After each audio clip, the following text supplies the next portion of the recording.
दोस्तों, एक पत्थर और रोड़े से बना मकान किसी के लिए घर होता है तो किसी के लिए सिर्फ एक पिंजरा।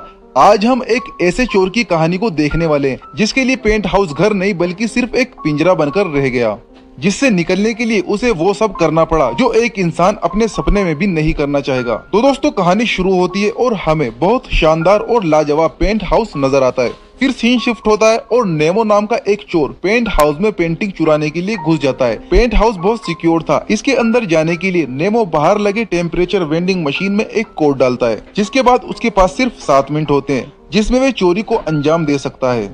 अब नेमो घर के अंदर घुसता है और सभी पेंटिंग्स को चुराने लगता है, लेकिन यहाँ नेमो को वे पेंटिंग नहीं मिलती जो सबसे महंगी थी और जिसे लेने के लिए उसके साथियों ने उसे वहाँ पर भेजा था। इधर टाइम भी खत्म हो रहा था तो नेमो कहता है कि मुझे उस पेंटिंग को ढूंढने के लिए और टाइम चाहिए। इसीलिए वे जाता है और टेम्परेचर वेंडिंग मशीन में दोबारा से कोड डालता है। इस बार मशीन से एक अलार्म बजता है और पूरा घर लॉक हो जाता है। ये अलार्म इतना तेज था कि नेमो इसकी आवाज से परेशान हो रहा था। वो चिढ़ रहा था, इसीलिए वो इस अलार्म को बंद करने के चक्कर में वेंडर मशीन को ही तोड़ डालता है। अब नेमो कांच की खिड़कियों को तोड़ने की कोशिश करता है पर इसका कोई फायदा नहीं होता। नेमो हर मुमकिन कोशिश करता है लेकिन घर से बाहर नहीं निकल पाता है। अब नेमो घर के मेन दरवाजे की तरफ जाता है और उसे तोड़ने की कोशिश करता है। ये दरवाजा लकड़ी का था, इसीलिए नेमो हाथ पैर मारता है, लेकिन जैसे भी ध्यान से देखता है तो वो बिल्कुल तंग आ जाता है। दरअसल ये दरवाजा बाहर से लकड़ी का था लेकिन असल में लोहे का बना हुआ था, जिसे तोड़ पाना नेमो के लिए तो क्या बुलेट प्रूफ गन की भी बस की बात नहीं थी। अब नेमो को प्यास लगती है, इसीलिए वो किचन में जाता है और पानी पीने लगता है। यहाँ पर देखता है कि घर में पानी भी खत्म होने वाला है और इधर फ्रिज में भी खाने पीने के लिए थोड़ा सा ही सामान है। फ्रिज से एक ट्यून बजने लगती है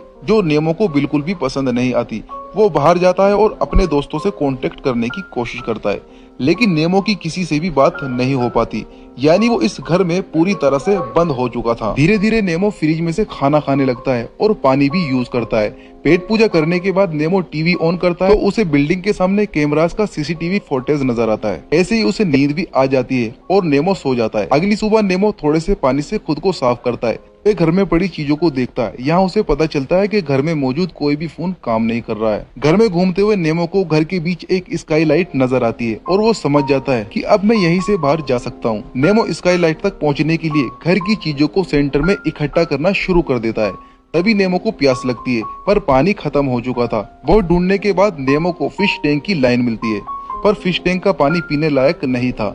इसके बाद बचा कुचा खाना खाता है और अपने काम में लग जाता है। और इसके बाद थक हार के नेमो टीवी के सामने बैठ जाता है। यहाँ उसे एक लड़की नजर आती है, जास्मीन। जास्मीन बिल्डिंग के क्लीनिंग डिपार्टमेंट में काम करती थी। अगली सुबह वो देखता है कि किचन में कुत्ते का खाना रखा है जो खाने के काम आ सकता है। इधर फिश टैंक से भी सुबह कुछ देर के लिए पानी आता था। इससे नेमो काफी खुश हो जाता है। अब वे घर का फर्नीचर तोड़ता है और स्काई लाइट तक पहुँच जाता है। अगर मुझे बाहर जाना है तो इसको हटाना होगा, जो बहुत मुश्किल काम था। तभी वे नीचे उतरता है। यहाँ जास्मीन उसे पेंट हाउस के बाहर सफाई करती हुई नजर आती है। नेमो फौरन ही दरवाजे के पास जाता है और जोर जोर से चिल्लाता है, लेकिन जास्मीन को उसकी आवाज सुनाई नहीं देती और वे वहाँ से चली जाती है। ये देखकर नेमो बहुत गुस्सा होता है। काफी दिनों बाद घर के टेम्परेचर मशीन का टेम्परेचर अपने आप हॉट से कोल्ड हो जाता है, जो नेमो को काफी रिलैक्स फील करवाता है। नेमो को घर में एक पेंटिंग नजर आती है जिसमें बहुत सारे लोग एक प्लेन में जाने के लिए इंतजार कर रहे थे। समय बीतता रहता है और वे घर से बाहर निकलने की कोशिश में लगा रहता है। अब वो फिश टैंक से आने वाले पानी को अपने लिए स्टॉक कर लेता है और कुत्ते के खाने को खाकर अपना काम चलाता है। अब वे घर में रखे वास को तोड़ता है और अपने लिए चश्मा बना लेता है ताकि स्काई लाइट की लकड़ी को तोड़ते समय उसकी आंखों को कोई परेशानी ना हो। वे घर में बिल्कुल अकेला था, इसीलिए अब उसके दिमाग पर अकेलापन हावी होने लगता है। उसका बर्ताव बदल रहा था। अगली सुबह वे घर की दीवार पर पेंटिंग बनाना शुरू करता है और रोजाना स्काई लाइट की लकड़ी को काटना चाहता है। कुछ दिन बीतते हैं और नेमो को घर के बाहर एक कबूतर नजर आता है।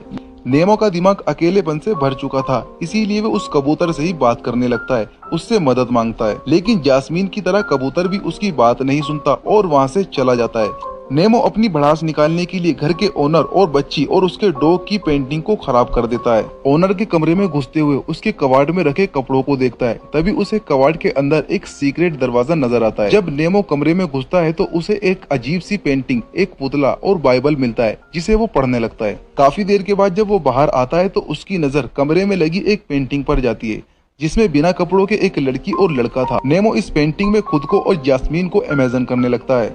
जिसके बाद सोने के लिए बिस्तर पर जाता है, जहाँ उसे एक तस्वीर नजर आती है जिसमें एक लड़की बिना कपड़ों के थी। नेमो उसे देखते देखते सो जाता है। अगली सुबह नेमो उठता है और देखता है कि जैस्मीन पेंट हाउस के बाहर सफाई कर रही है। वो फिर से दरवाजे के पास जाता है, दरवाजे को पीटता है और जैस्मीन इस बार भी नेमो की आवाज नहीं सुन पाती और वहाँ से चली जाती है। इस पर नेमो बहुत उदास हो जाता है और घर के अंदर आकर ही सो जाता है। अगली सुबह जब नेमो की आंख खुलती है और वो स्काईलाइट की लकड़ी में लगे हुए स्क्वायर को निकालने लग जाता है, लेकिन ये काम काफी मुश्किल था, इसीलिए उसे अभी भी टाइम लगने वाला था। अब नेमो को भूख लगती है, लेकिन घर में खाना खत्म हो चुका था, इसीलिए वो फिश पॉट से मछलियों को निकालता है और मारकर पकाकर खा जाता है। इसी के साथ साथ नेमो अपनी अधूरी पेंटिंग को भी पूरा करता रहता है। अब नेमो का डेली रूटीन काफी कॉमन हो गया था। वो उठता है, दीवार पर पेंटिंग करता है और स्क्वायर को निकालने लगता है। नेमो अब रोजाना कुत्तों का खाना खाना शुरू कर देता है, जिस वजह से उसकी हरकतें भी अब थोड़ी थोड़ी कुत्ते जैसी हो जाती है। एक दिन नेमो घर की एक पेंटिंग को तोड़ देता है और उसकी मदद से स्काईलाइट में लगे स्क्वायर को निकालने लगता है, पर ये काम करते हुए उसका ध्यान भटकता है और एकदम से वो नीचे गिर पड़ता है, जिस वजह से उसके पैर में चोट लग जाती है। अब अगली सुबह जब उसकी आंख खुलती है तो वो अपने पैर पर पट्टी बांधता है। तभी उसके दांत में बहुत तेजी से दर्द होने लगता है, जिसे वो निकालने ही वाला था।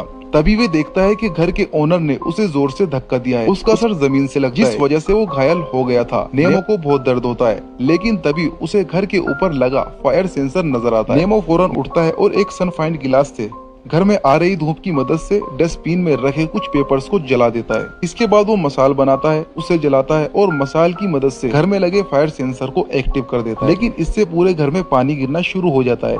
वे कैमरा देखने के लिए टीवी के सामने जाता है, लेकिन पानी टीवी के ऊपर भी गिरा था। इस वजह से टीवी भी खराब हो जाती है और अब वे घर के बाहर का नजारा भी नहीं देख पाता। ये देखकर नेमो की हालत खराब हो जाती है और वो पूरा घर पानी पानी हो जाता है। नेमो को बहुत गुस्सा आता है, पर वो कुछ नहीं कर सकता था और बाहर भी किसी को पता नहीं चलता कि अंदर क्या चल रहा है। नेमो एक कोने में बैठ जाता है और कुछ घंटों बाद पानी गिरना बंद हो जाता है। अगले दिन नेमो घर में पड़े पड़े बाइबल पढ़ता है, जिस पर उसे अपनी गलतियों का एहसास होने लगता है।